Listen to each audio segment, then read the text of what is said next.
Chapter 1. The Scent of Rot. The forest floor offered a quiet sort of truth. Here, under the damp canopy of ancient oaks, Lara's silence wasn't a flaw. It was a language. The snap of a twig beneath her boot spoke of carelessness. The whisper of wind through the leaves carried warnings of changing weather. She understood these things better than words, because words had failed her long ago, leaving behind only the ghost of a scream locked in her throat. Her fingers, stained with the green blood of crushed herbs, hovered over a patch of moon petal. Its silver-blue glow pulsed faintly, a secret heartbeat in the twilight. This was her worth. Not as an omega, a rank that earned her little more than dismissive glances, but as a healer. The only one who knew which roots could soothe a fever and which berries, if brewed just so, could dull the agony of a broken bone. She worked with a practiced efficiency, her mind a calm ocean of knowledge. Yet, a current of unease pulled at her from beneath the surface. For the past week, a new scent had tainted the air of the Blackwood territory. It was subtle, a metallic bitterness clinging to the underside of the moss, a smell like old blood and something else. Something unnatural that made the hairs on her arms stand on end. It reminded her of that night. The memory came in jagged shards. The glint of too many eyes in the dark, the unnatural speed of the attackers, and a strange carved symbol on the hilt of a fallen dagger. They called them rogues, but the attack felt like a hunt, a precise, brutal extermination. Was she imagining the connection? Or was that old terror simply bleeding into her present? Lara gathered the last of the moon petal into her leather pouch, the familiar weight a small comfort. As she began the trek back toward the village, another scent reached her. The acrid tang of fear sweat. It was thick, unmistakable, and it was coming from the direction of the clearing. Her pace quickened, her soft-soled boots making no sound on the packed earth. Two pack warriors, Yorick and Kale, were speaking in low, urgent tones, their broad shoulders hunched. 3 patrols gone missing along the Stonefang border, Yorick muttered, his voice a low rumble of anxiety. Alpha Marcus is pushing. He smells weakness. It's more than that, Kale countered, his gaze sweeping the trees as if he could feel Lara's presence. There's talk of sickness in their lands, a blight that makes the wolves bigger, faster, angrier. They say Marcus needs new territory because his own is turning to dust. A blight. The word settled like a stone in Lara's stomach. That unnatural bitterness in the air. It wasn't just blood. It was the smell of decay, the smell of rot. She knew, with a certainty that chilled her to the bone, that this was not a simple border dispute. This was an infection, and it was spreading. She clutched her pouch of herbs tighter, the fragile petals a pathetic shield against the encroaching darkness. What good were remedies for fevers when a plague was bearing down on them? Her mind raced, connecting the whispers of a blight to the metallic scent, to the memory of those unnaturally fast rogues from her childhood. Were they all connected? A story no one else seemed to be reading? The thought was a terrifying one, isolating her further in her silent world. She was a keeper of secrets, a reader of signs. But who would listen to the girl who couldn't speak? The warriors' voices faded as they moved on, leaving Lara alone with her terrifying epiphany. The threat from the Stonefang pack wasn't just a challenge to their territory. It was the symptom of a much deeper sickness. And it was coming for them all. Chapter 2. A King's Shadow. Following that initial dread, a week passed in a haze of strained silence. The fear in the Blackwood pack became a physical thing, a tightness in the air, a scent of stale sweat and anxiety that clung to the inside of the communal longhouse. Meals were eaten quickly, eyes darting toward the tree line. Every snap of a branch from the forest was a potential attack, every shadow a Stonefang warrior. Lara's own unease had sharpened into a blade's edge. The blight. The word haunted her. She saw its phantom touch everywhere, in the slight yellowing of the leaves at the edge of their territory, in the way the river seemed to run a little slower, a little muddier. No one else seemed to notice because their fear was focused on the immediate, on the snarling face of Alpha Marcus. Then came the official word. An emissary from the Stonefang pack arrived, not with a declaration of war, but with an ultimatum slick with condescending pity. Alpha Marcus would absorb the Blackwood pack. Their lands would become his, their warriors would kneel, and their resources would be forfeit. The alternative was annihilation. The news ripped through the settlement like a shockwave, leaving stunned silence in its wake. Lara watched from the doorway of the healing hut as her Alpha, a man whose pride was as brittle as old wood, seemed to shrink before her very eyes. His face was a mask of grim resignation. They were too small, too poor, too weak. This was not a fight they could win. Amidst the rising panic, a different story trickled in, carried by a traveling merchant seeking refuge. It was a tale from the heart of the continent, from the glittering, dangerous capital of the Crimson Moon Empire. The Alpha King, Zacharias, a ruler known more by his fearsome reputation than by his face, was behaving erratically. He had abandoned his court, they said. He was traveling the lands alone, disguised as a common wanderer. Why? No one knew for sure. Some whispered he was searching for a prophesied cure to a creeping sickness in the capital, a sickness that sounded eerily similar to the blight Cale had described. Others claimed he was simply mad, broken by the weight of a crown he'd worn since the assassination of his father. A king afflicted with a hidden pain, a ruler who had shed his identity. It was a strange and unsettling story. Could their own troubles be a mere echo of a much larger crisis? The thought offered no comfort, only a sense of drowning in a conflict far too vast to comprehend. The world was sick, from the capital to their own small, forgotten corner of it. This realization solidified in Lara's mind as she listened to the pack's frantic arguments. They were trapped, a choice between slavery and death. Her own fate felt even smaller, even more insignificant. An Omega, and a silent one at that, would be less than a trophy in the Stonefang pack, a broken thing to be discarded. The walls of her world, already so small, were closing in until she could barely breathe. She felt a desperate, clawing need to run, to disappear into the forest where the truth was simpler, where the only threats were the ones she could see and smell and understand. Her Alpha's voice, strained and thin, cut through the din. We will give them our answer at the full moon. 3 days. They had 3 days until their world ended. The finality of it was a physical blow. Lara slipped away from the noise, her heart a frantic drum against her ribs. She needed herbs. She needed the familiar feel of dirt beneath her fingernails. She needed the illusion of control, just for a moment, because the absolute lack of it was a cage, and the bars were growing closer with every passing second. Her feet carried her toward the woods, a desperate flight from a fate she could not challenge. Chapter 3. The Stranger's Price. The forest that had always been her sanctuary now felt menacing. Every shadow seemed to mock her, a dark reminder of the larger darkness that was coming. Lara moved deeper into the woods, her breath catching in her throat, a sob of pure frustration building behind her silent lips. She was so focused on the roar of her own internal panic that she almost missed it. The scent of fresh blood, sharp and coppery, slicing through the damp air. It was accompanied by another smell, one that stopped her dead in her tracks. Ozone, like the air after a lightning strike, and ancient pines, and a raw, untamed power that made her wolf, dormant for a decade, stir in the depths of her soul. She followed the scent cautiously, her small knife clutched in her hand. There, in a small clearing, was a man. He was slumped against the base of an oak tree, a wicked-looking gash on his side bleeding sluggishly. He was huge, built with the kind of dense, powerful muscle that spoke of a life of conflict. His clothes were the simple leather of a wanderer, but they couldn't conceal the aura of command that radiated from him, even in his wounded state. But it was his scent that captivated her, that rooted her to the spot.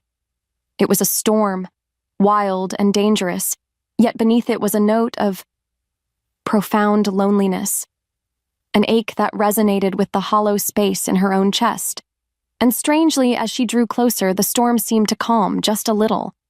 His head snapped up, and his eyes locked onto hers. They were not the eyes of a simple wanderer. They were the color of molten gold, intense and blazing with an intelligence that seemed to see right through her silence, past her trauma, and into the very core of her.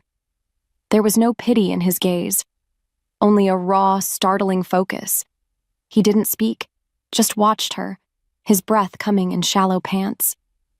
Lara's fear warred with the healer's instinct that was so deeply ingrained in her.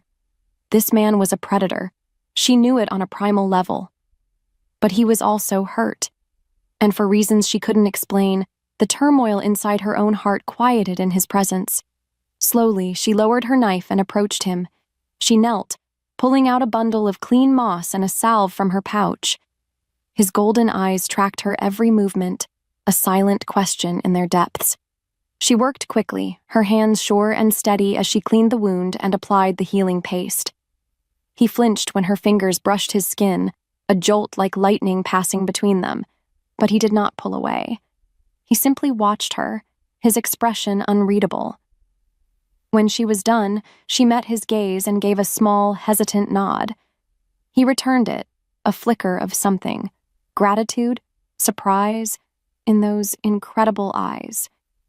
He was there for 2 days. He never told her his name, and she couldn't ask. They existed in a strange bubble of silence, a shared space where words were unnecessary. She brought him water and herbs. He watched over her with that unnerving, protective intensity while she foraged. She found herself breathing easier in his presence, the crushing weight of the Stonefang ultimatum lifting, just slightly. Then, on the 3rd day, the day of the full moon, he was gone. But he didn't go far. He walked right into the Blackwood settlement, straight to her Alpha's longhouse, his wound now a healing scar. Lara watched from a distance, her heart pounding, as the stranger, this nameless, powerful enigma, made an offer. She couldn't hear the words, but she saw the shock on her Alpha's face, followed by a slow, greedy smile. The stranger pointed, his finger leveled directly at her. And Lara knew, with a terrifying, world-altering certainty, that he had just bought her. He had offered them salvation, and she was the price. Chapter 4. The Weight of a Word. The summons came not as a request, but as a command. 2 of the Alpha's guards stood outside her small hut, their expressions a mixture of awe and impatience. They didn't speak to her, just motioned with their heads toward the great longhouse. Every eye in the village followed her as she walked, a silent procession of one. The whispers were like flies buzzing at her ears. The stranger chose her? The silent one? Why? Lara kept her gaze fixed on the packed dirt path, her hands clenched so tightly her knuckles were white. The air inside the longhouse was thick with the smells of wood smoke, roasting meat, and the suffocating scent of her Alpha's relief. He was practically glowing with it. Alpha Arlan sat on his carved chair, looking more like a king than he had in years. And beside him stood the stranger. He was even larger indoors, a mountain of quiet intensity that seemed to absorb the very light from the room. His golden eyes found hers the moment she entered, and they did not waver. They were not cruel or leering or pitying. They were just focused. It was the most unnerving thing she had ever experienced. To be seen so completely by a man she did not know was like being stripped bare in the middle of the village square.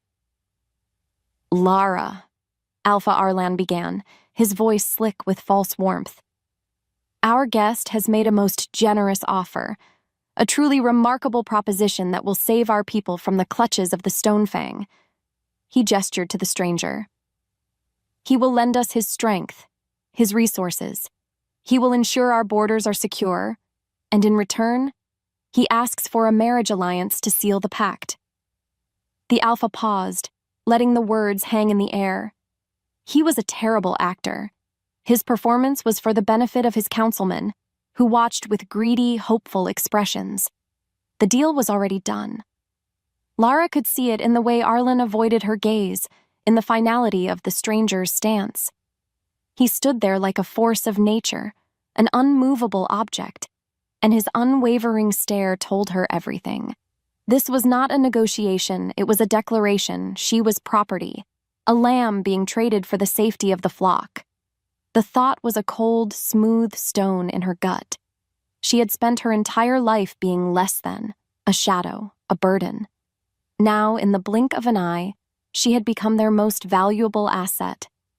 The irony was a bitter taste on her tongue. Her gaze flickered to the stranger. Why? The question screamed in her mind. Why me? There were other Omegas, stronger ones, prettier ones. Ones who could speak and laugh and give an alpha the airs he would surely desire. What could he possibly want with a broken, silent girl whose only skill was knowing which plants could kill a man and which could save him? He has chosen you, Lara, the alpha finished, as if bestowing a great gift. The stranger said nothing. He didn't need to. His silence was heavier, more powerful than Arlen's booming voice. He just watched her, and in his gaze there was a strange, unsettling stillness, a calm at the center of the hurricane that was her life. He was the storm, and he was the eye of it. And he was waiting. He was waiting for the lamb to be delivered. Arlen dismissed her with a wave of his hand, a smug, satisfied smirk on his face. Go. Prepare yourself. Lara turned, her movements stiff, robotic. As she walked out of the longhouse, back into the open air, a single word echoed in her mind. Not saved. Not chosen. The only word she could hear over and over was sold. Chapter 5, A Choice of Cages. Back in the familiar confines of her hut, the world tilted on its axis. The scent of dried herbs, chamomile, willow bark, lavender, usually brought her comfort. Now it just smelled like the earth she was about to leave behind. She sank onto her cot, the rough-spun blanket coarse against her skin. Her body trembled, a storm of silent sobs she refused to let fall. What was there to cry about? A life of being overlooked was being traded for a life of being owned. Was it really so different? The thought was bleak, a dark pit of despair opening inside her. She felt a presence at her door and looked up to see Elder Anya, her face a web of concerned wrinkles. Anya entered without a word, sitting beside Lara on the small cot. The old woman's scent was of wood smoke and old wool, a smell of comfort and history.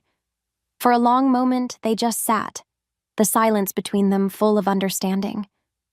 Finally, Anya reached out, her gnarled hand covering Lara's. It is a terrible thing. Anya's voice was a soft, reedy whisper. To have your path chosen for you. Lara's hands flew, her signs sharp and frantic. I have no path. I am a price, a thing to be traded. Anya's grip tightened. Are you? Or are you the one person who can save us? She paused, her gaze thoughtful. I have seen the way Alpha Marcus looks at our people. He is a cruel man, little pup. He breaks things for sport. Life under his rule, it would not be a life. It would be a slow death, especially for you. The truth of Anya's words was a cold shower.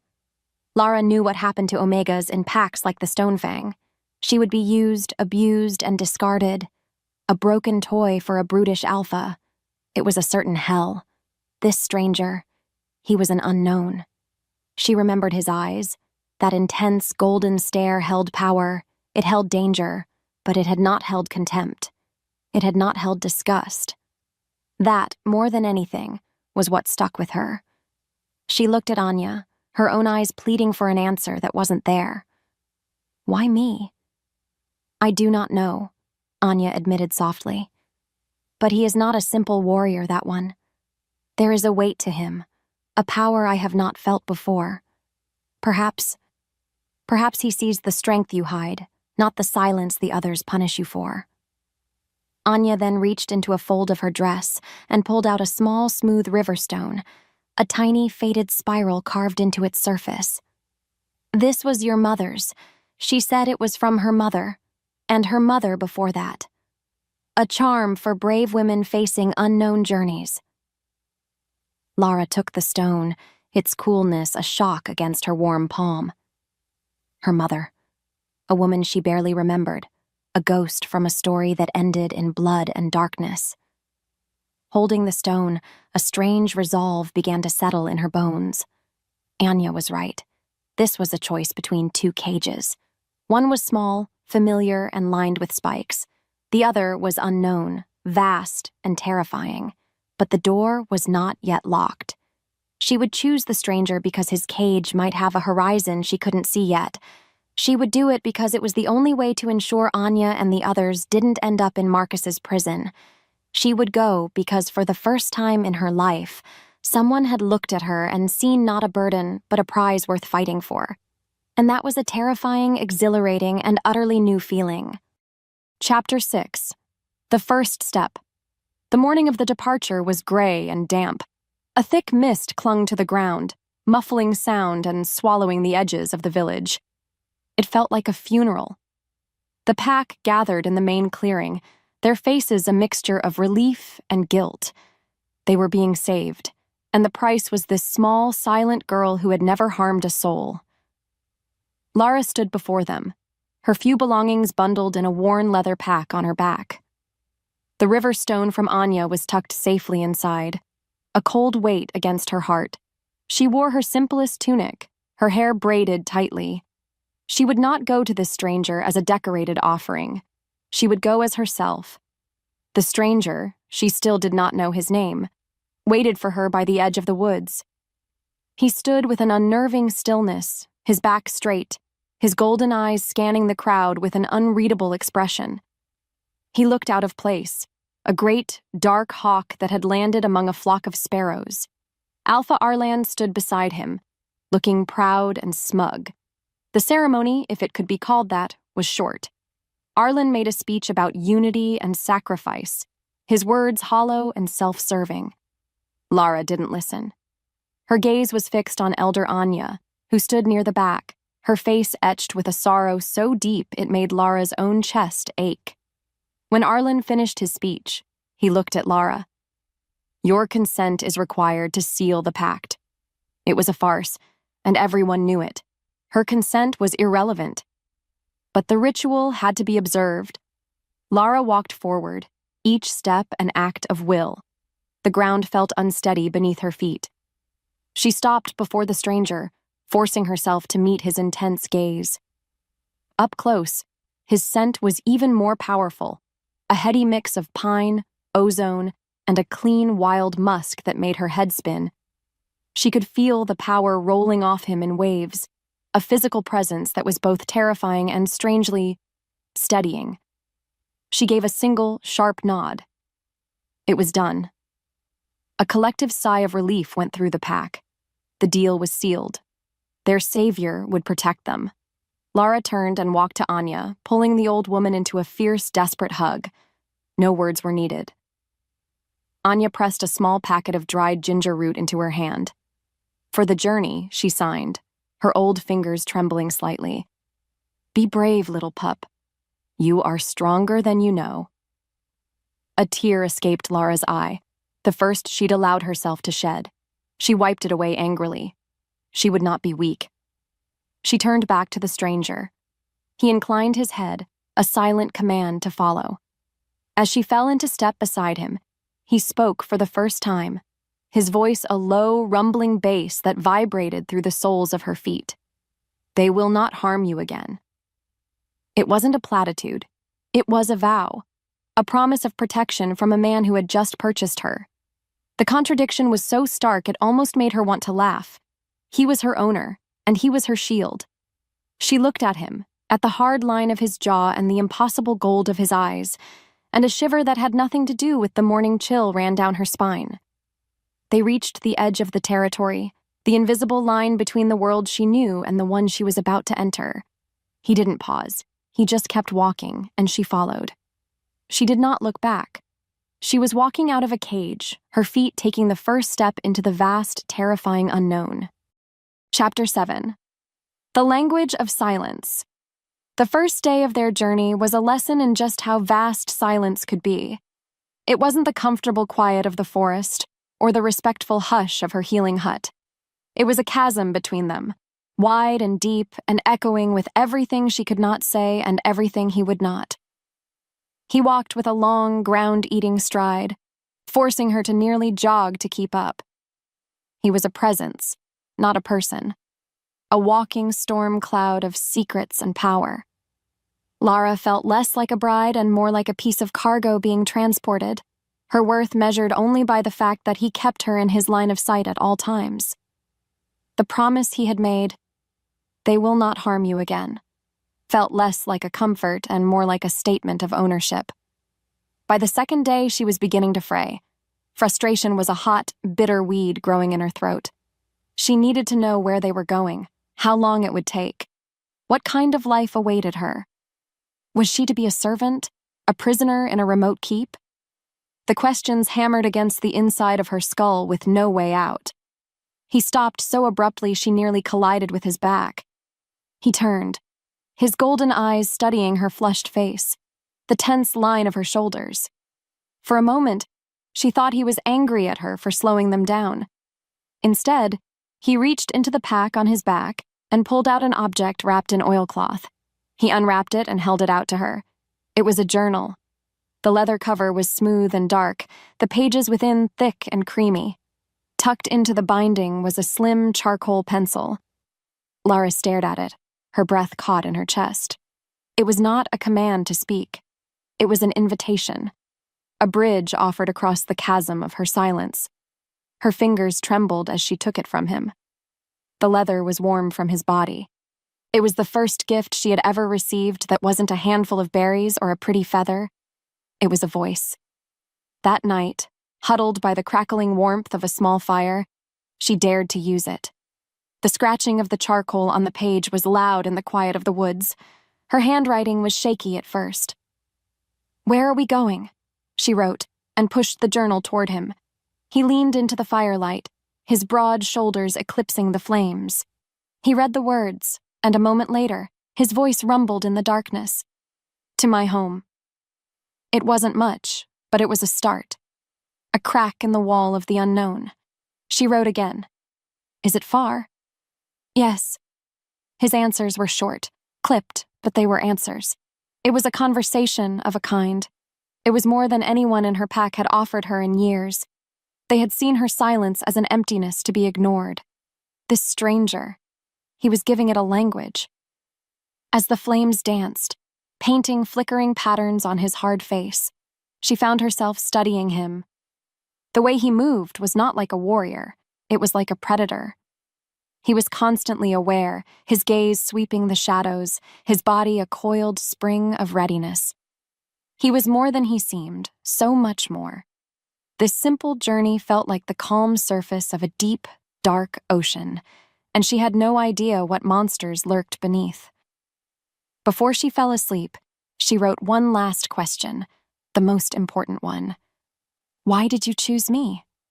He read the words, and his golden eyes lifted from the page to meet hers. The firelight turned them to liquid flames. He held her gaze for a long, thundering moment, but he did not answer. Chapter 8. A Promise in Blood. Several days bled into one another, falling into a tense but functional rhythm. He hunted with a silent, lethal efficiency. She foraged, identifying edible plants and useful herbs with the ease of long practice. They communicated through the journal, their silent conversations growing from simple questions to shared observations about the world around them. Yet her most important question, why me, still hung unanswered in the air between them, a ghost at their campfire each night. She was beginning to think he would never answer it. The trust she felt was a fragile, unproven thing, like a seedling pushing up through rocky soil. Then the world exploded. One moment, they were walking through a dense, sun-dappled grove. The next, shadows detached themselves from the trees. There were 4 of them, clad in dark leather, moving with a silent, coordinated deadliness that spoke of long training. Not bandits, assassins. A flash of steel, a sickening crunch. The stranger moved like a phantom, a blur of motion that was brutally effective. He didn't waste a single step, his large hunting knife appearing in his hand as if by magic. He was a whirlwind of controlled violence. Lara scrambled back, terror stealing her breath. Her heart hammered against her ribs, a frantic bird trapped in a cage. She was useless, a liability. The thought spurred her to action. She wasn't a fighter, but she knew the forest. Her eyes darted around, landing on a patch of rust-colored fungi clinging to a fallen log. Devil's snuff. She scooped a handful of the dry spores into a leather pouch as the stranger dispatched a second attacker. While he engaged the third, the last one began to circle around, his eyes fixed on her. He saw her as the weak point. He was right. With a desperate prayer, Lara flung the contents of the pouch directly into the man's face. The effect was instantaneous. The man screamed, dropping his sword to claw at his eyes as the microscopic spores filled his lungs with fire. The distraction was all the stranger needed. He finished the third man and spun, his blade ending the threat of the fourth in a single, merciless arc. Silence descended, heavy and smelling of blood and sweat. He stood panting, his chest rising and falling.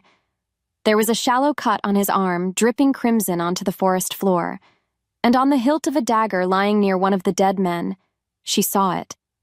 A carved, spiraling symbol, the same one from her nightmares. The world tilted.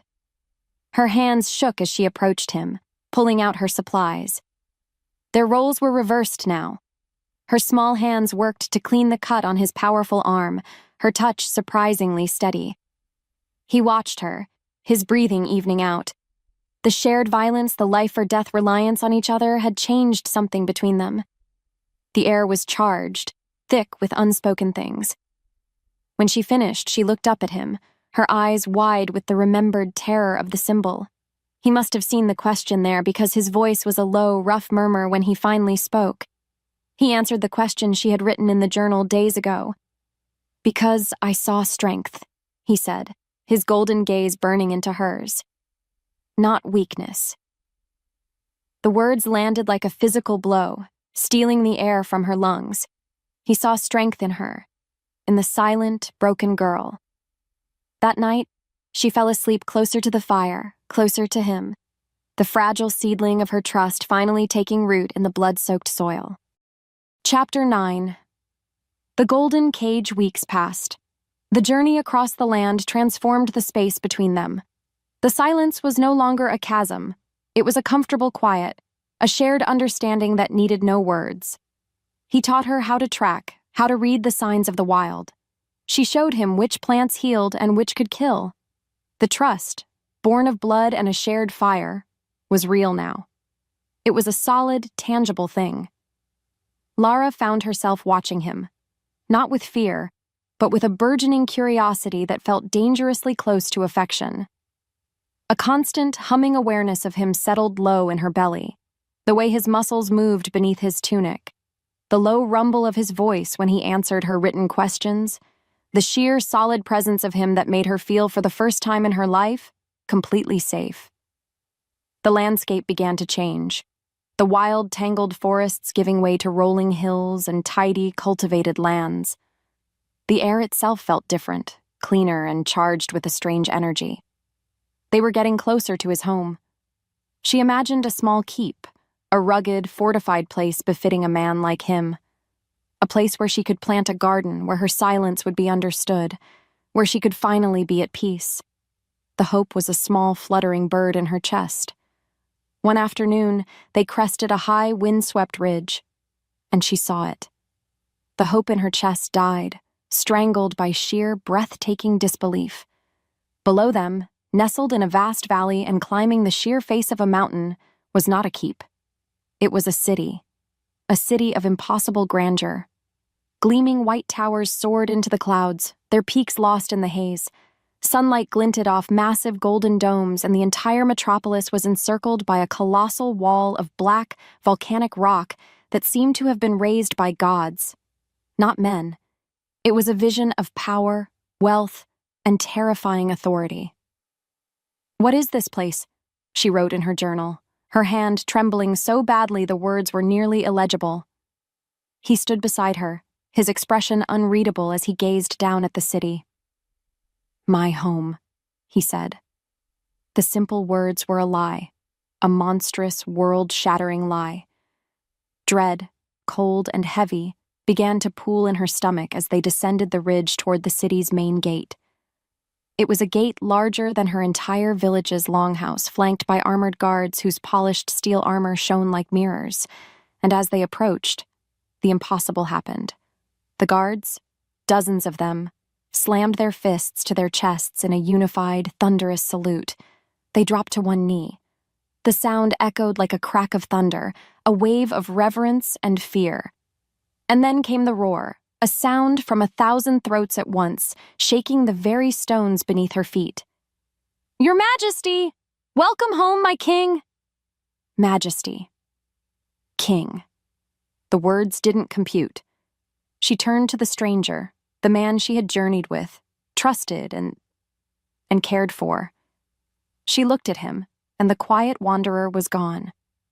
In his place stood a figure of immense, terrifying power. The simple leather clothes could not conceal the aura of absolute command that now blazed from him. He was not just a warrior.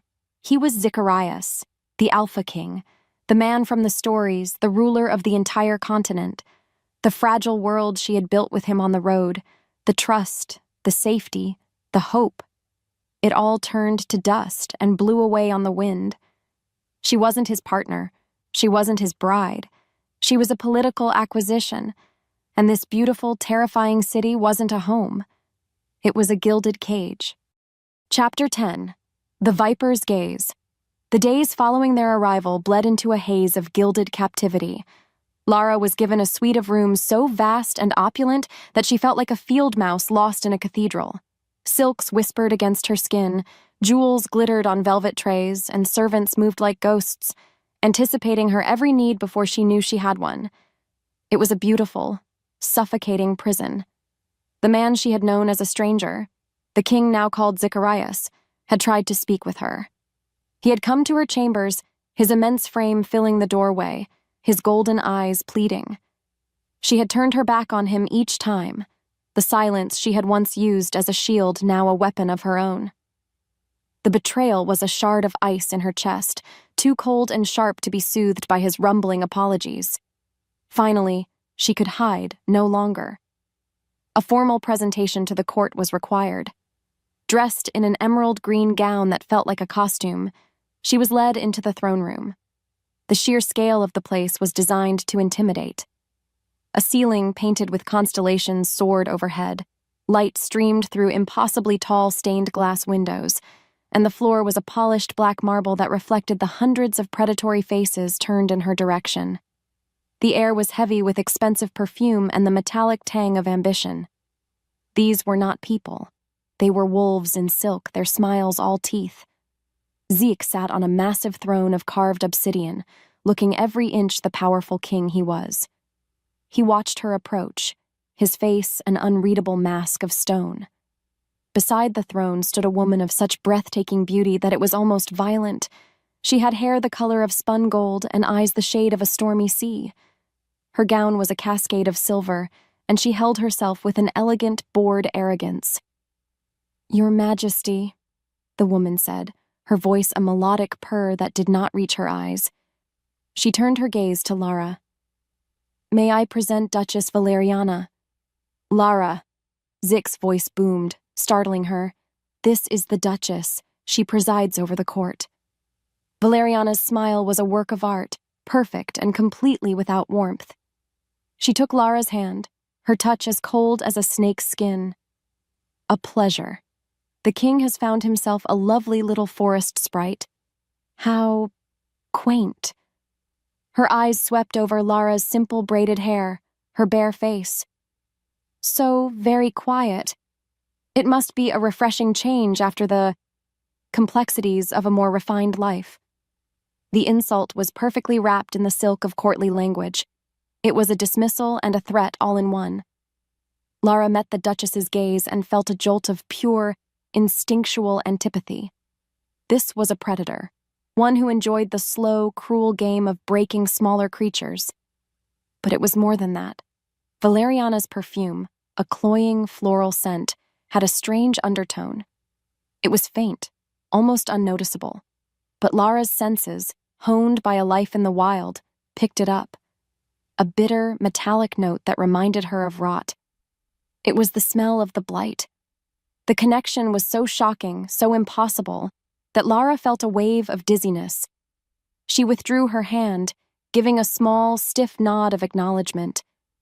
Valeriana's perfect smile tightened by a fraction of an inch. The Duchess saw a rival where Lara only saw a monster. The presentation continued, a blur of names and faces, but Lara couldn't shake the chilling encounter. As she was finally led away, she felt the weight of 100 hostile stares on her back, but one gaze burned hotter than the rest. She glanced back and saw Valeriana watching her, that beautiful, cold smile fixed on her face. It was the calculated, patient stare of a viper, waiting for the perfect moment to strike. This was not a forest of trees and streams. It was a jungle of shadows and poison. Chapter 11. The King's Claim. The grand feast was meant to be a celebration of their union. For Lara, it was a public execution of her spirit. She sat on a gilded chair beside Zik on a raised dais, overlooking a sea of courtiers. She felt like a doll on display, a silent curiosity for the kingdom to inspect. The air hummed with the murmur of 100 conversations, with the clinking of crystal and silver. But beneath it, she could feel the current of whispers, the sharp, unseen barbs of mockery and disdain. Zik was a stone wall beside her, his jaw tight, his knuckles white where he gripped the arm of his throne. He felt it too. The disrespect aimed at her was an arrow aimed at him. The feast dragged on. A parade of exotic foods she couldn't eat and fine wines she couldn't drink. Then, a nobleman, a powerful duke with a sneering mouth and a close alliance with Valeriana, rose to his feet, his goblet held high. "A toast!" His voice boomed, slick with false sincerity. "To our new queen." A smattering of polite applause followed. The duke smiled, his eyes glinting with malice as they landed on Lara. A kingdom as vast and powerful as the Crimson Moon Empire requires a strong queen. A queen with a noble bloodline, to be sure. A queen with a powerful voice, to offer wisdom and guidance to our great king. He paused, letting the insult hang in the air, thick and poisonous. One must ask, how is a silent commoner to command the respect of an empire? The hall fell into a dead, ringing silence. The challenge was a slap in the face to Zik, a public questioning of his choice, his authority. Lara's blood ran cold. She felt herself shrink, the weight of every stare pressing down on her. Zik did not move, not at first. He just sat there, his golden eyes fixed on the Duke. Then, something inside him seemed to snap. The air around the throne grew heavy, cold. A low sound, a guttural, terrifying growl that was not human, rumbled up from his chest. It vibrated through the floor, a primal sound of pure, unrestrained fury. He rose slowly to his feet, not as a king ascending his throne, but as a predator rising to its full, terrifying height. He placed a heavy, possessive hand on Lara's shoulder, a silent anchor in the storm of his rage. His golden eyes blazed, sweeping over the frozen, terrified court. When he spoke, his voice was not a shout. It was a low, lethal declaration, each word a hammer blow. Her respect is mine to command. He pulled her a half step closer, his grip a brand of ownership. Question her, and you answer to me. The growl was back, an underscore of violence in his voice. His gaze locked onto the pale, sweating Duke. She is this kingdom's queen, because she is my mate. The last two words were a shockwave. Mate. The fated bond, the sacred union, the one thing no wolf could deny. It was a truth more powerful than any law or title. The Duke stumbled back, his face ashen. The court was a sea of stunned, fearful faces. And Lara. Her heart hammered against her ribs, a wild, frantic rhythm. She was caught in the tidal wave of his proclamation, trapped between the terror of his raw, untamed power and the shocking, undeniable safety of his claim. He had not just defended her, he had bound her to him, to his kingdom, with a word more powerful than any marriage vow. Chapter 12. A Bridge of Words. The chaos of the feast dissolved into a tense, humming silence as Zik led her from the great hall. He didn't drag her. His hand was firm on her arm, a guiding pressure that was both a tether and a cage. He dismissed the guards with a sharp gesture, and the heavy doors of their royal suite closed behind them, shutting out the rest of the world. The vast, opulent room suddenly felt small, charged with the leftover energy of his primal declaration. He released her, and the absence of his touch left her skin feeling cold. He paced to the far side of the room, running a hand through his dark hair, the raw power from the feast slowly receding, leaving behind a man who looked utterly lost. Finally, he turned to face her. His golden eyes were stripped of their royal authority, filled now with a raw, desperate vulnerability.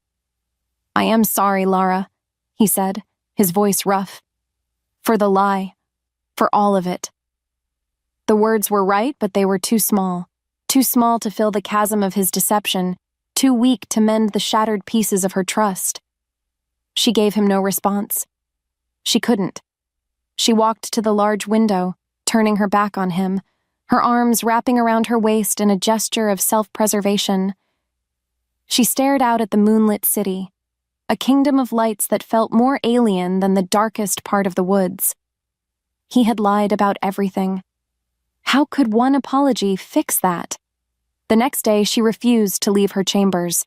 She expected him to command her, to force her. He did not. Instead, a summons was delivered to the entire court. A formal session.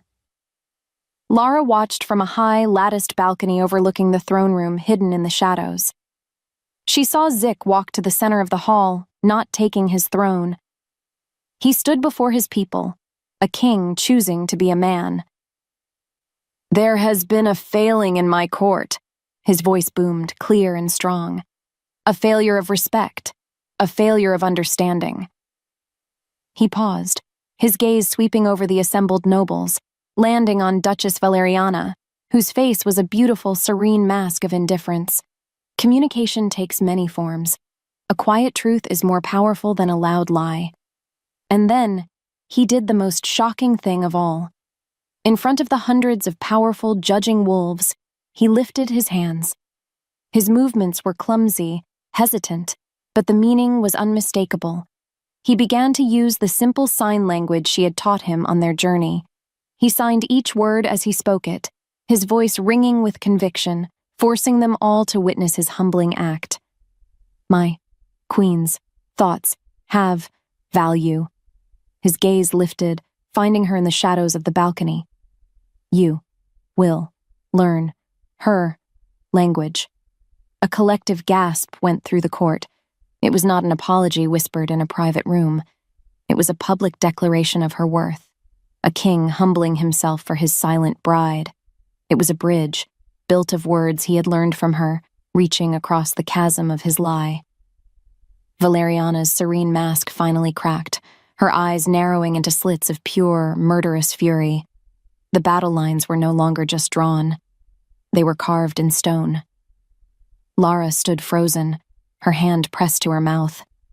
She looked down at Zik, and for the first time since their arrival, she truly saw him again. Not the king, not the stranger. Just a man, flawed and powerful, trying to build a bridge back to her. His golden eyes, filled with a raw, pleading hope, met hers across the vast expanse of the throne room. And deep inside her, the wall of ice that had encased her heart began to groan under the pressure. A single tiny crack appeared. It wasn't forgiveness, not yet, but it was a beginning. Chapter 13. A Whisper of Rot. A fragile truce settled in the days following the king's decree. The court's behavior shifted from open scorn to a brittle, resentful courtesy. They bowed, They addressed her as Your Majesty, but their eyes still held the cold glint of dismissal. Lara felt less like a prisoner and more like a foreign creature introduced into a viper pit, temporarily protected by the zookeeper but still surrounded by fangs. The wall of ice around her heart had not melted, but Zik's public act of humility had sent a web of cracks through its surface. He had built a bridge. She had not yet decided if she was brave enough to cross it. The memory of the blight scent on Duchess Valeriana was a persistent, nagging ghost. It clung to the edges of her thoughts, a wrong note in the symphony of courtly deception. She could not ignore it. To do so would be to remain a pawn, a silent doll in a green dress. She had been reactive her entire life, surviving the ripples made by others. Now she made a choice. She would make her own. She would stop surviving and start fighting. Her greatest weakness, the fact that everyone underestimated her, that she moved through the castle like a shadow because she was not worth watching, would become her greatest weapon. That afternoon, she slipped into the royal library. The scale of the place was breathtaking. Shelves soared up into the gloom, reachable only by soaring spiral staircases, holding the collected knowledge of 1,000 years. The air smelled of old paper, leather, and dust. No one would think to look for the silent, commoner queen here. She navigated the labyrinth of shelves, her senses guiding her. She found the section she was looking for: apothecary arts, poisons, and arcane alchemy. She couldn't decipher the dense, spidery script of the texts, but she didn't need to.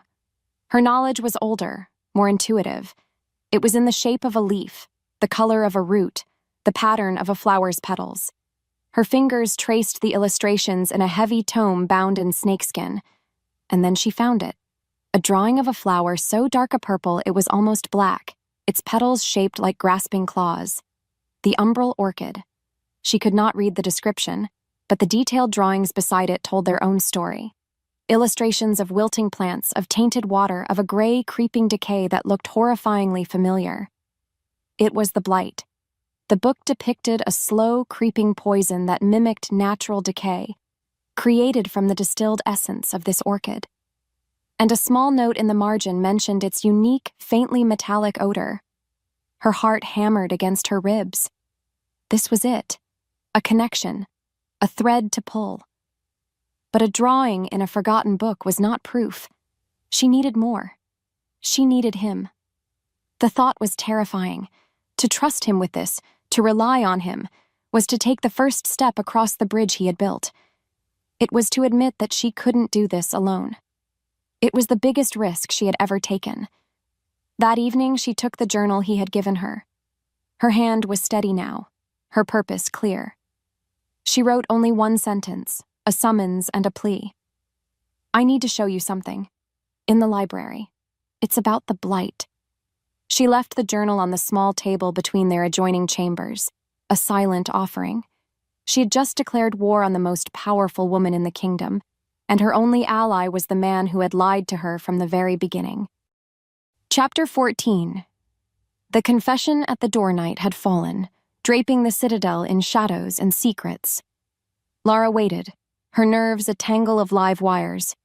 Every creak of the floorboards, every distant shout from the courtyard, made her jump. He had been gone for hours, attending to some matter of state. What if he didn't see the journal? What if he saw it and didn't care? The doubt was a cold poison, seeping into her newfound resolve.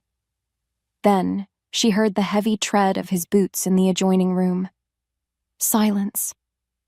A long, drawn-out moment where she imagined him reading her words. The door to her chambers opened. Zik stood there, the journal in his hand, his golden eyes grim and serious. He didn't ask what she meant, he didn't question her. He just gave her a single sharp nod. Lead the way. The shift in their dynamic was a palpable thing. He was the king, but in this moment, he was following her. They moved through the sleeping castle like ghosts, their footsteps silent on the cold marble floors. The library was a vast cavern of darkness, the moonlight through the high windows painting silver stripes on the shelves.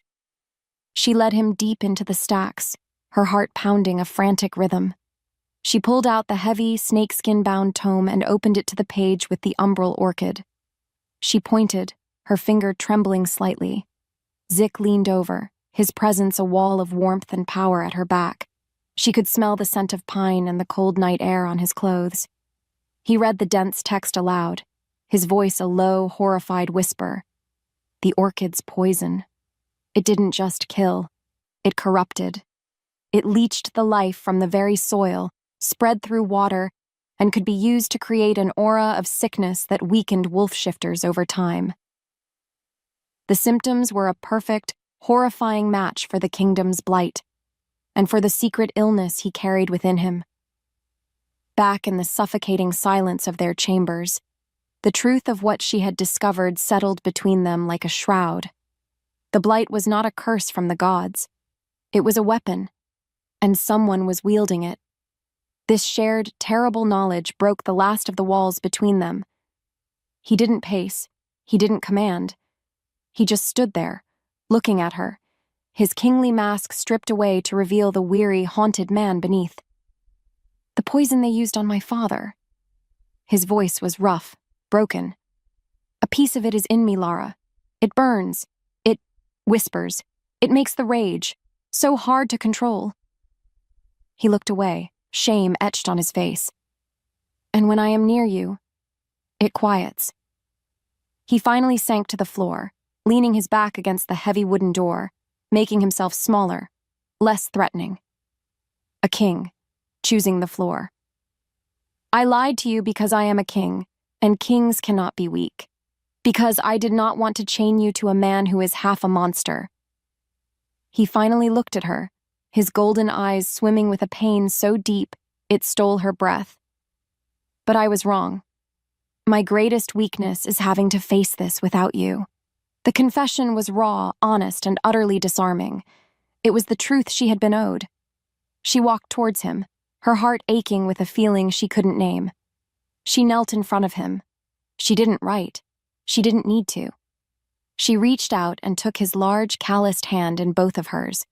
A simple touch, a silent promise. You are not alone. He gripped her hand like a drowning man holding a lifeline. And there, in the quiet darkness of the room, they were not a king and his queen. They were just Zik and Lara, a united front against the encroaching shadows. Chapter 15. The Scent of a Trap. A new current ran between them in the following days. It was a live wire of shared purpose and simmering tension. They were a team. They met in secret, late at night, poring over maps and ancient texts in the library. He brought his knowledge of the court, its players, and its politics. She brought her sharp, intuitive observations and her deep understanding of the natural world. Their silent conversations through the journal were now strategy sessions, their verbal exchanges filled with a new, easy intimacy. The physical awareness between them was a constant, powerful undercurrent, a promise of something more that neither of them dared to act upon. Not yet. Valeriana felt the shift. She was a predator, and she sensed the moment her prey began to develop fangs. The bond growing between the king and his silent bride was a threat to her power.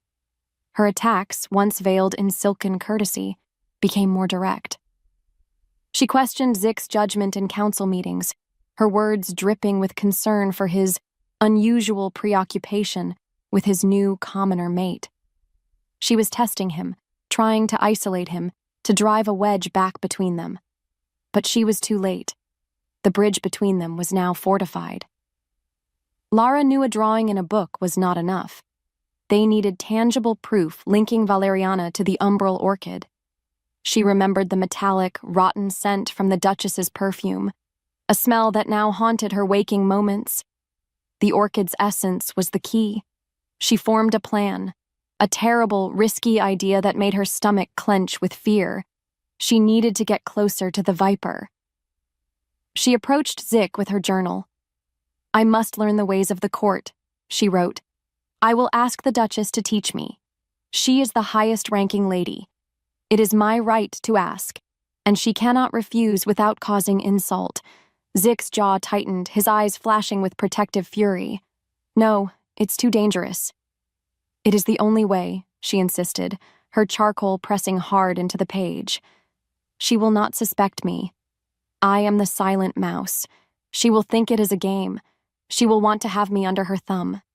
He argued, but he saw the determined set of her jaw, the fire in her eyes. He finally, reluctantly, agreed. As Lara predicted, Valeriana was both amused and delighted by the request. To have the king's little pet come to her for lessons? The arrogance and irony were too delicious to refuse.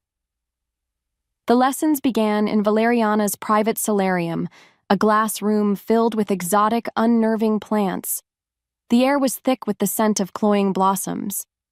For days, Lara endured Valeriana's condescending instruction on posture, etiquette, and courtly address. She played the part of the meek, overwhelmed commoner perfectly, and she sniffed the air. Always, she searched for that one scent. On the third day, she found it. It was faint, but it was there. That cold, metallic rot. It wasn't coming from Valeriana's perfume. It was coming from a small, ornate cabinet of dark wood, locked and standing in a shadowed corner of the room, her eyes fixed on it, her heart beginning to pound. The source. As her gaze lingered on the cabinet for a moment too long, Valeriana, who had been explaining the lineage of some forgotten duke, stopped speaking. The sudden silence was deafening. Lara looked up, and the Duchess's pleasant, instructive smile was gone. It was replaced by a look of pure, reptilian intelligence, her stormy eyes cold and sharp. "You are more clever than I thought, little mouse." Valeriana's voice was a soft, deadly hiss. "Did you really think I wouldn't notice you sniffing around like a cur in my private rooms?" A soft click echoed through the solarium. The heavy oak door had just been locked from the outside. The game was over. Lara was trapped, alone, with the monster. Chapter 16. The Viper's Kiss. The solarium was no longer a room. It was a cage made of glass and fear. The heavy, sweet scent of the exotic flowers was suffocating, a perfume for a tomb. Valeriana stood before her, the pleasant mask of the Duchess completely gone, revealing the cold, ancient predator beneath. Her beauty was a weapon, sharp and without warmth. Lara stood her ground, her back straight. She would not give this monster the satisfaction of seeing her cower. Her silence, once a shield against pity, was now her only armor against a tyrant. "Remarkable," Valeriana purred, circling Lara like a shark. All this time, the key to unraveling a century of our family's work was a mute little Omega from a dirt-poor pack on the fringe of the world. She laughed, a sound like crystal shattering. Fate does enjoy a vulgar little joke. She trailed a finger along the petal of a blood-red orchid. "This blight you're so concerned with? It's not a curse, it's a tool, a way to prune the weak to consolidate power. My family has guided this kingdom from the shadows for generations, ensuring the throne remains strong and compliant. We will not be undone by a Stray the King found in the mud." Lara's mind raced, connecting the terrible dots. The Cabal, the assassins, the rot spreading through the land. It was all her. All of them. This woman, this beautiful, smiling monster, was the architect of it all. "I see the question in your eyes," Valeriana continued, her smile widening. She stopped directly in front of Lara, her stormy gaze pinning her in place. "You want to know about your parents?" Lara flinched, a betrayal of her stony facade. Valeriana's smile became a triumphant sneer. "Oh, yes, I remember the reports. They were stubborn. Your mother had that same defiant look in her eyes, right before my father's men silenced her for good." The words were a physical blow, knocking the air from Lara's lungs, leaving her reeling in a world of silent agony. It wasn't just a conspiracy, it was a wound, carved into the very heart of her past. "Don't worry," Valeriana whispered, stepping closer. "I won't be so crude as to spill your blood on my floor." From a ring on her finger, a tiny, needle-sharp point of silver emerged, coated in a viscous, shimmering liquid. "This is a much more elegant solution. a poison of my own design, distilled from the very essence of the umbral orchid. It doesn't kill the body. It just snuffs out the soul. It severs the connection between the shifter and the wolf. She reached out, her movements impossibly fast. A fitting gift for you, I think. I call it the silence. A tiny pinprick on the side of her neck. It was almost painless. Lara stumbled back, her hand flying to the spot. Valeriana watched, her face alight with cruel victory. A cold numbness began to spread from the point of contact, a creeping frost invading her veins. The vibrant colors of the solarium began to fade, graying at the edges. The world grew quiet, muffled, and deep inside her, the comforting, instinctual presence of her wolf, the one she had only just begun to know, began to go still.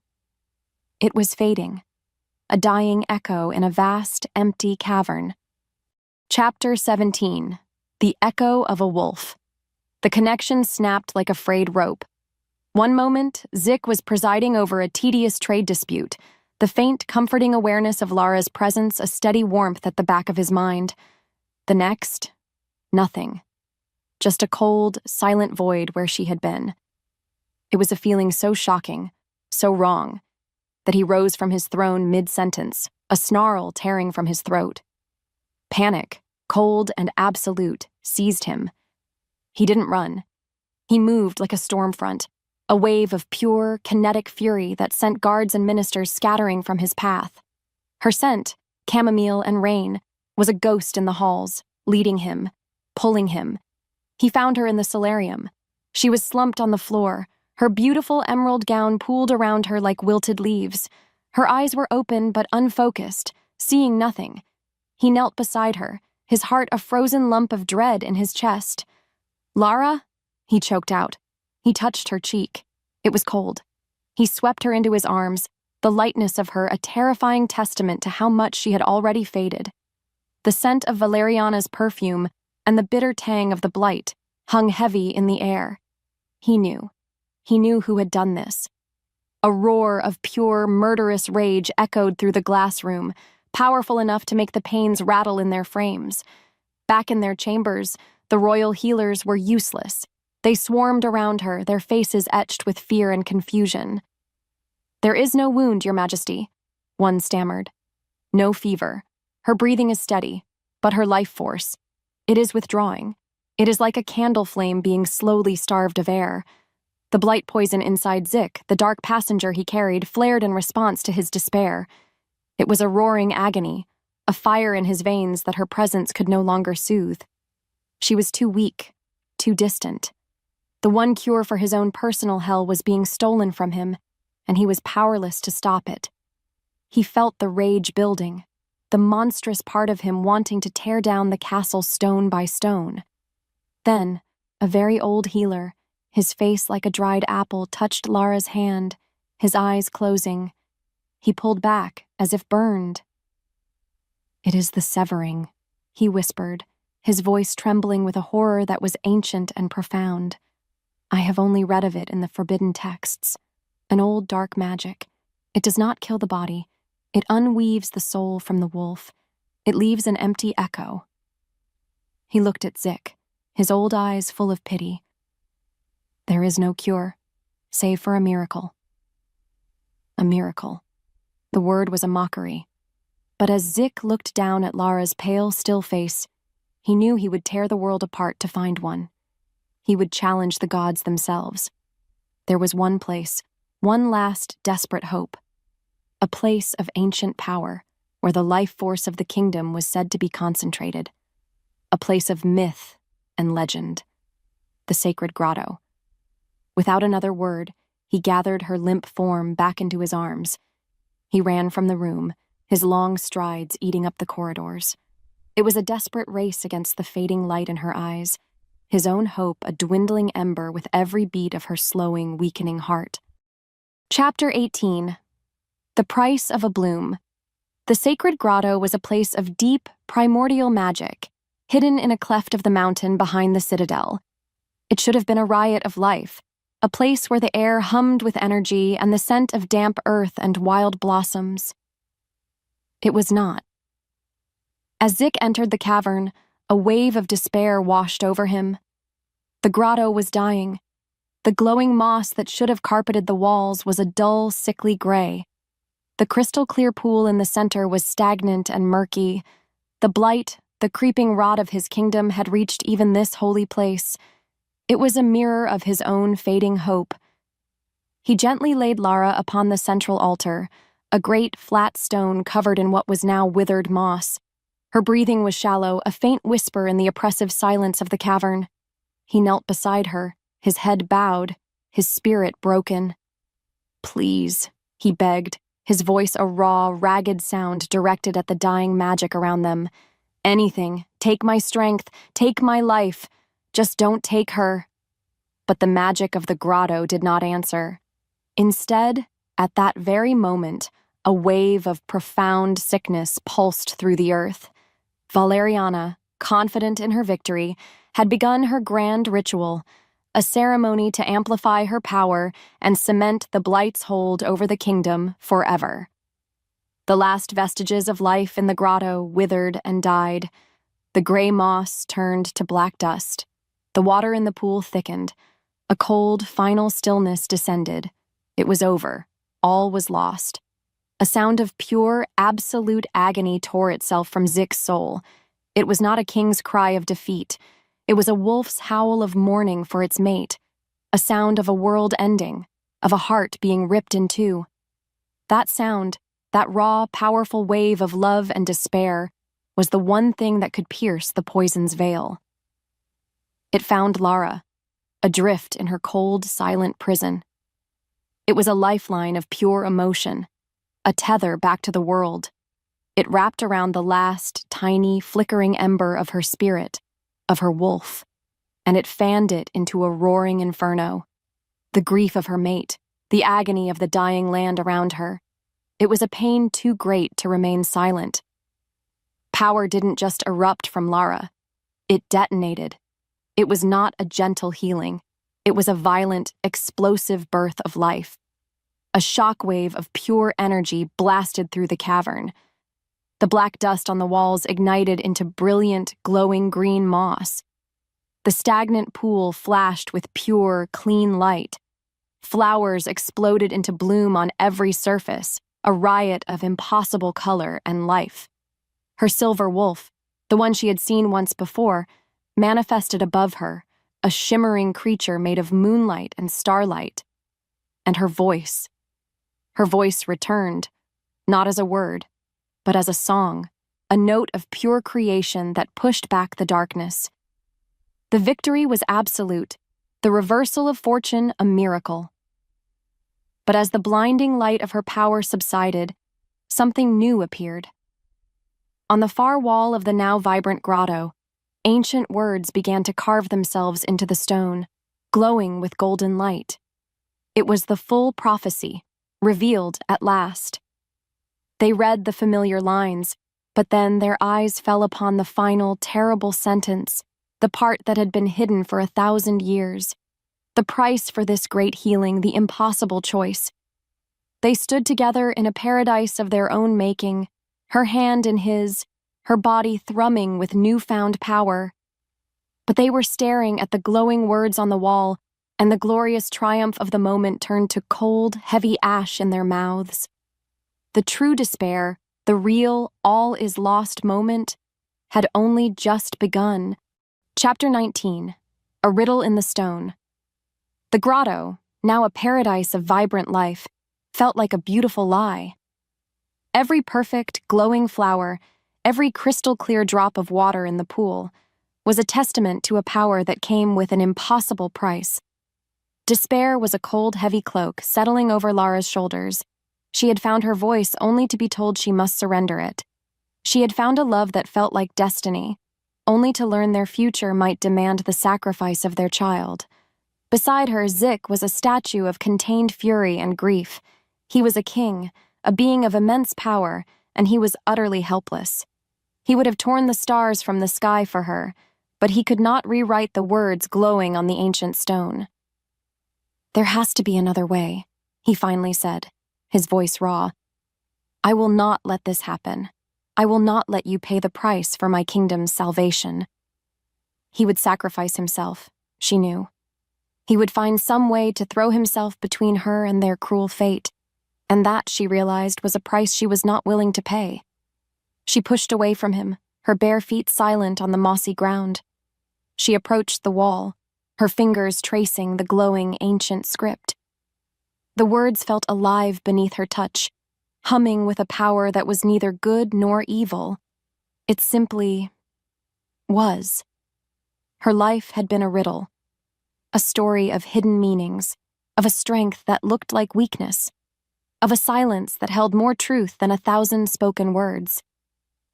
Why would this prophecy be any different?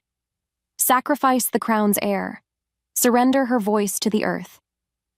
Her mind, now clear and sharp, free from the fog of trauma and poison, saw the cracks in the literal meaning. A word was a vessel, capable of holding more than one truth. Her hands flew to the journal, which she had dropped in the grass. The charcoal moved with a frantic, desperate energy. "It's a riddle, Zick, not a command." He looked at her, his expression clouded with confusion and grief. "Words have more than one meaning," she wrote, her hand flying across the page. "An heir is not just a child. An heir is a future, a line of succession, the way things have always been done." She looked up at him, her eyes blazing with a wild, brilliant idea. And to surrender something is not the same as having it stolen. A surrender is a choice, a gift. He stared at the words, his brow furrowed. He was a wolf of action, of direct commands and brute force. He saw a wall, and he planned to break through it. She saw a wall, and she was looking for the hidden door. "What are you saying?" he whispered. "What if the prophecy isn't a curse?" she wrote, her final words a plea for him to see. "What if it's a challenge to be better rulers, to change the world, not just save it?" As she finished, the glowing words on the stone wall seemed to pulse, the light growing warmer, brighter, as if in agreement. A gasp escaped Zick's lips as he saw it too. The oppressive weight of destiny began to lift, replaced by the terrifying, exhilarating thrill of possibility. They were not trapped. They had a choice. The despair in his eyes was slowly burned away by a fierce, dangerous resolve that mirrored her own. They would not be fate's victims. They would be its masters. They left the grotto not as a defeated king and his cursed queen, but as partners, armed with a secret that could either save their world or shatter it completely. Chapter 20, The Queen's Gambit. The Citadel was abuzz with preparations for the Grand Gala, an annual event of stunning opulence. This year, Duchess Valeriana had overseen the arrangements, and the event was being spoken of in hushed, excited tones as a celebration of her triumph, a reassertion of her power at court. She did not know it would be her battlefield. The air in their private chambers was no longer filled with grief, but with the electric, humming energy of conspiracy. They were no longer just a king and his queen, they were revolutionaries, planning to overthrow 1,000 years of tradition in a single night. Maps were spread across the great oak table. Ancient texts lay open, their brittle pages whispering of old rituals. Zeke brought his knowledge of the castle's secret passages, of his council's loyalties and betrayals. Lara, with her newfound clarity, brought a strategic mind that was sharp, intuitive, and saw the angles he often missed. "Valeriana will be at the height of her arrogance," Zick murmured, his finger tracing a path on a floor plan of the grand ballroom. "She believes you are broken again. She will not expect an attack." "She must be exposed publicly," Lara wrote in her journal, the charcoal scratching a sharp, determined rhythm. "Her confession must be heard by all. I will be the bait." Zick's jaw tightened, a muscle jumping in his cheek. The protective fury was back in his eyes. "No, I will not risk you. I will confront her myself." "And she will deny it," Lara countered, her gaze unwavering. "She will twist your words.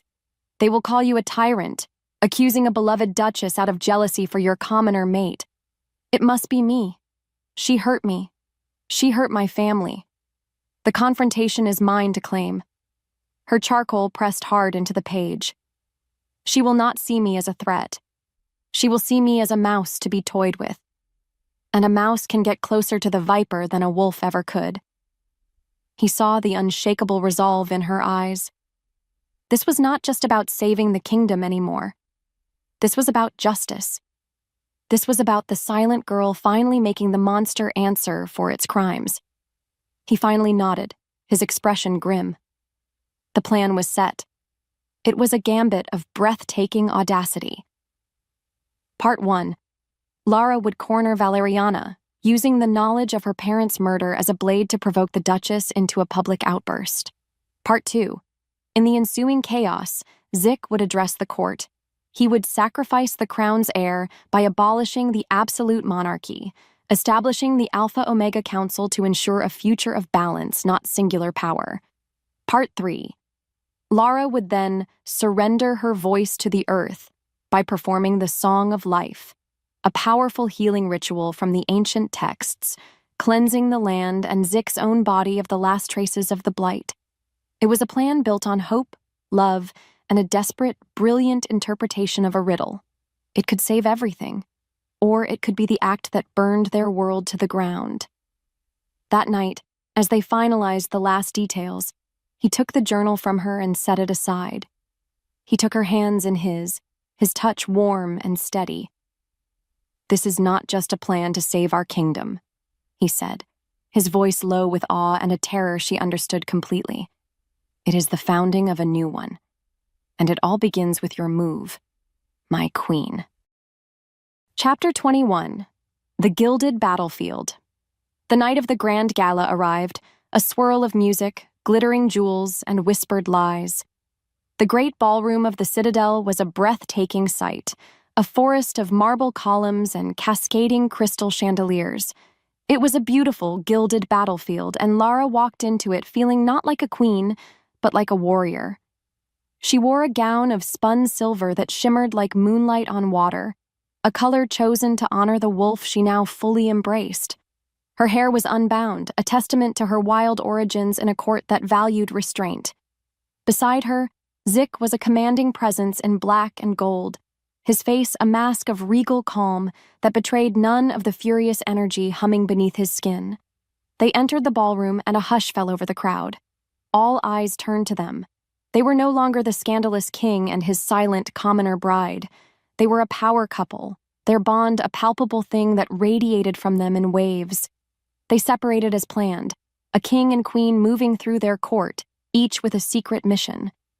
Zick moved toward a group of powerful, wavering council members, his presence commanding, his words carefully chosen to plant the first seeds of doubt against the Duchess. Lara, for her part, did not hide in the shadows. She moved through the glittering throng with a newfound grace and purpose. Her silence, once a source of shame, was now her armor and her weapon. She met the gazes of the courtiers who had once scorned her, her calm, knowing stare making them falter and look away. She was not the forest mouse anymore. She was a silver wolf, and this was her hunt. She could feel Valeriana's eyes on her from across the room. The Duchess was holding court near the grand terrace, a radiant vision in blood-red silk, laughing and smiling, the very picture of confident power. She was a spider in the center of a vast, shimmering web, and she believed with all her arrogant heart that the fly had already been caught. Lara knew the Duchess would be watching, expecting a display of fear or submission. She gave her neither. The music swelled, a beautiful, haunting waltz. Couples took to the floor, a swirling river of color and light. The time was approaching. Lara saw Zick give her a subtle nod from across the room. The pieces were in place. It was time to spring the trap. She made her way through the dancing couples, her path a straight, deliberate line toward the winter garden, an alcove of frosted glass and pale moonlight just off the main ballroom. It was a place known for secret conversations. Just as she reached the entrance, Valeriana appeared, stepping out from behind a large marble pillar, as if she had been waiting. Her smile was a predatory slash of red in her perfect pale face. "Enjoying your last night, little stray?" she purred, her voice a low, mocking caress. "You wear your doom so prettily." Lara did not flinch. She did not look away. She stood before the most dangerous woman in the kingdom, the monster who had murdered her family and tried to destroy her soul. And she felt calm. The fear was gone, burned away by the cold, clear fire of her purpose. She lifted her hands, and in the silent, elegant language of her past, she made her first move in the war for their future. "I know," she signed, her movements slow and deliberate, for the Duchess alone to see. "What you did to my mother." The amused, condescending smile vanished from Valeriana's face. It was replaced by a flash of pure reptilian fury. The mask was off. The trap was sprung. Chapter 22. The Song of Life and Death. The air in the winter garden crackled. The silence stretched thin and tight, ready to snap. Valeriana's beautiful face, stripped of its courtly mask, was a contortion of pure, venomous rage. Lara's signed words, a truth from a buried past, were the spark that ignited the final inferno. The Duchess didn't scream or lunge. Her movement was a fluid, deadly hiss of silk and fury. She threw her hands out, not at Lara, but at the decorative, exotic plants that lined the alcove. "You want to see what my family taught me, little stray?" she snarled. "I will show you." Darkness erupted from the planters. It was not a growth, it was an explosion. Thorny, black vines dripping with the viscous, metallic-smelling poison of the blight shot out, twisting and writhing like a nest of serpents. They tore through the marble floor, their thorns screeching against the stone. The scent of decay, of the umbral orchid, flooded the ballroom, causing guests to scream and recoil in terror. At the same time, a dozen of the royal guard, their eyes clouded with a dark loyalty, drew their swords, moving to seal off the area, trapping them. "Lara!" Zik's roar was a battle cry. He moved to intercept the guards, a blur of gold and black, his own fury a match for their treason. He was a storm of flashing steel, a king fighting not for his throne, but for his mate. Lara saw him flinch, the dark magic in the air aggravating the old poison in his veins, but he did not falter. Lara stood at the heart of the erupting corruption, the thorny vines snaking toward her. She felt no fear, only a vast, clear purpose. She would not fight this death magic with more violence. She would unmake it. She closed her eyes, drew a deep breath, and opened her mouth. It was not a word. It was not a scream. It was a sound, a single pure note that began as a low hum in her chest and swelled into a chord of impossible beauty and power. It was the song of life. As the note resonated through the ballroom, the air shimmered.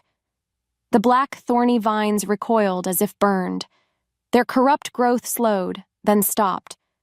The scent of rot was pushed back by a new fragrance, that of fresh earth, of spring rain, of new blooms.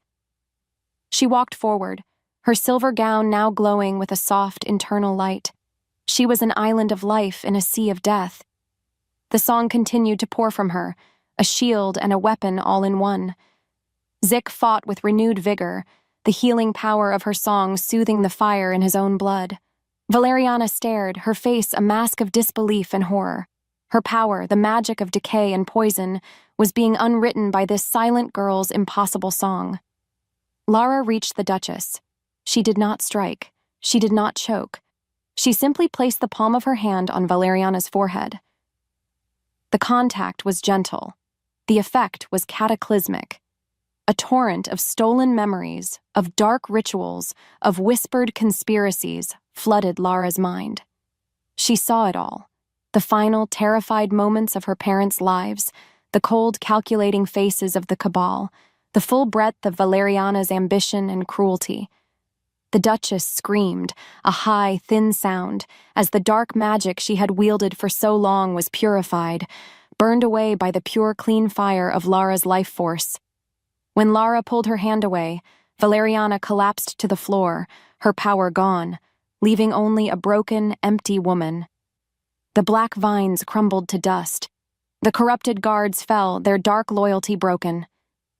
Zik stood panting amidst the fallen, his eyes fixed on Lara with an expression of pure, unadulterated awe.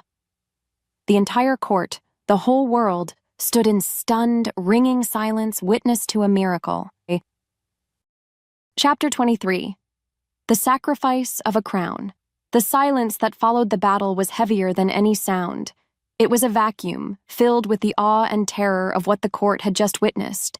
The air, once thick with the scent of rot, was now clean and pure, carrying only the faint sweet smell of the ghost blooms that had withered to dust.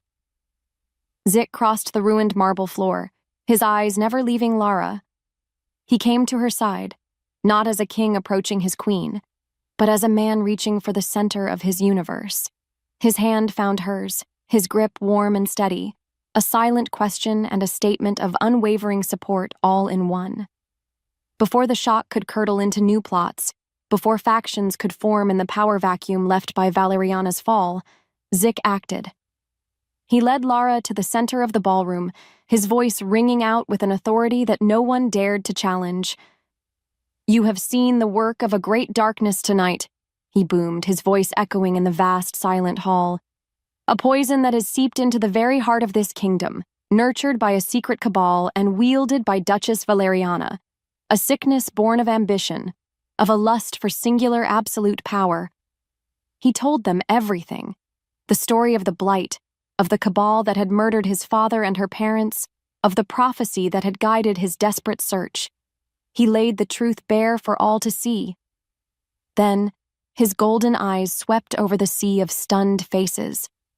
The ancient prophecy foretold that to restore the balance, a great price must be paid.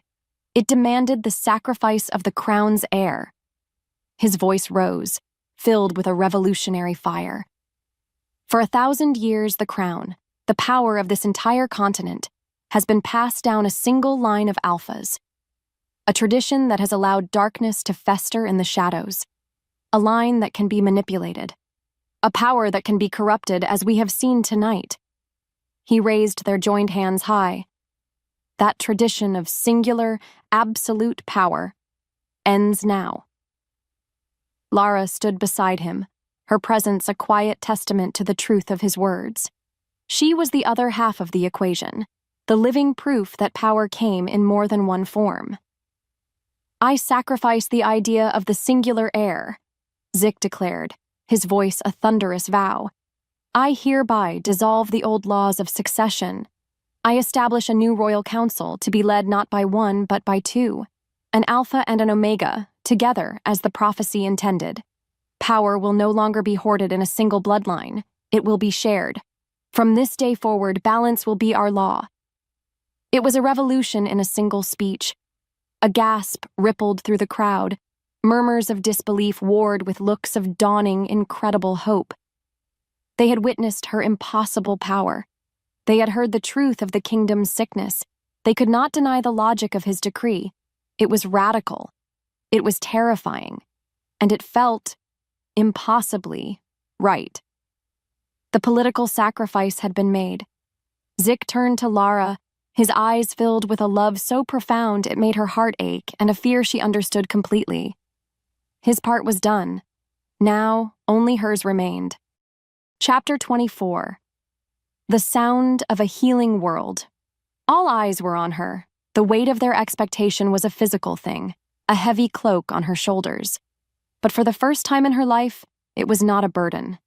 It was a mantle of responsibility she was ready to wear. This was not a command. It was not a price being extracted from her. This was her choice, her gift to the world, to the man she loved, to the future they would build together. She gave Zik's hand a final, reassuring squeeze and stepped forward alone. She closed her eyes, shutting out the hundreds of watching faces. She focused inward, and then outward. She reached out with her senses, with the newfound power thrumming in her veins, and felt the land. She could feel the blight, a weak but persistent fever in the earth, a lingering poison in the waterways, a faint echo of pain in Zik's own blood. She took a deep breath and began to sing. Her song had no words. It was a current of pure, healing energy, a melody woven from the threads of life itself. A soft, silver aura began to glow around her, growing brighter and brighter until it filled the entire ballroom, eclipsing the light of the crystal chandeliers. The court watched in breathless silence as waves of this silver energy pulsed out from her, flowing down through the marble floor, through the very foundations of the citadel, and spreading out across the kingdom like a healing tide. Zik, standing closest to her, felt the energy wash over him. The last, lingering trace of the blight poison inside him, the dark passenger he had carried for so long, dissolved into nothingness, leaving him feeling clean, whole, and truly free for the very first time. He watched her, his heart aching with a love too vast for words, as she poured all of herself into this final act. The song reached a glorious, soaring crescendo, a note of pure creation that seemed to hang in the air for an eternity, and then, slowly, it faded. She poured the last whisper of her voice, the last drop of her energy, into the healing. The silver aura receded, a tide going out. Silence fell once more. The ritual was complete. She opened her eyes, her body trembling with exhaustion, but her spirit serene. Zik rushed to her side, his hands gently holding her face. "Lara?" he asked, his voice thick with emotion. She looked up at him, her eyes shining with a love that needed no sound, and she could not answer. She had surrendered her voice to the earth. It was a silence of profound power, a silence of choice, a silence of peace. 6 months later. The sun was warm on the high balcony, the air filled with the scent of blooming roses and the distant sound of a bustling, happy city. The kingdom was healing. Its people were hopeful. Lara stood with Zik's arms wrapped around her, her head resting against his chest. She was radiant, her belly swollen with the promise of their child, the first heir of a new and balanced world. The silence had been a strange and peaceful time, a period of quiet communion with her mate, her kingdom, and herself. "The council is debating the new trade routes with the southern Pax again," Zik murmured into her hair, his voice a low, happy rumble. "They are hopelessly deadlocked. They need their queen's wisdom." She tilted her head back to look up at him, a soft, secret smile playing on her lips. And in a voice that was quiet, a little rough from disuse, but as clear and beautiful as a silver bell, she spoke. "Then let's not keep them waiting." The gift had been a loan, not a permanent sacrifice, and the earth, now healed and grateful, had finally given it back. He stared at her, his golden eyes wide with shock and then dawning brilliant joy. He lowered his head and kissed her, a kiss full of promise, of a shared future, of a love that had not just saved a kingdom, but had built a new one.